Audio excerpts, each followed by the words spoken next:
আমি একটি কথা বলবো, আমাদের মাননীয় শিক্ষামন্ত্রী এখানে রয়েছেন, ওনার সামনে একটা কথা পারবো আমি। আমরা দেশ বিদেশে অনেকেই গেছি, বিদেশের ভালোটাকে আমরা আনতে পারি না, খারাপটা আমরা নিয়ে আসছি। আমি অনুরোধ করব সবার কাছে, বিশেষ করে আমাদের শিক্ষামন্ত্রী, আমাদের মাননীয় শিক্ষামন্ত্রীর কাছে, আচ্ছা আমাদের প্রথম চতুর্থ শ্রেণীর পর্যন্ত দেশাত্মবোধকের কিছু করে একটা সিলেবাস তৈরি হতে পারে না?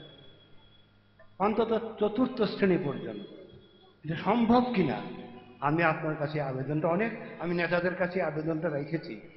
বিদেশে গেলে আমাদের একটা থুতু ফেলতে দেনা রাস্তা, আমরা চুরি করা তো দূরের কথা, আমরা কিছু অন্যায় করতে পারি না, কোনো অন্যায় করতে পারি না। আমাদের সেদে আমাদের বাড়িতে এসে বলে না, বলে তোমার ট্যাক্স দাও, তোমার এই দাও, এই সেটা দাও, গিয়ে দিয়ে আসতে হয়। সেই বুথটা যদি অন্তত চতুর্থ শ্রেণী পর্যন্ত পড়ানো যায় কি না, সেটা আমি আবেদন আপনার কাছে আমি রাখলাম, সবার কাছে। আমি অনেকের কাছে বলি, কারণ বিদেশে আমরা দেখেছি, আমি থুতু ফেলতে গেছিলাম আমেরিকা, খবরদার থুতু ফেলবো না, নম্বরদার টিকিট এক্ষুনি ধরিয়ে দেবে। যাই হোক, আমি যদি অন্যায় কিছু বলে থাকি, আমাকে নিশ্চয়ই ক্ষমা করবেন।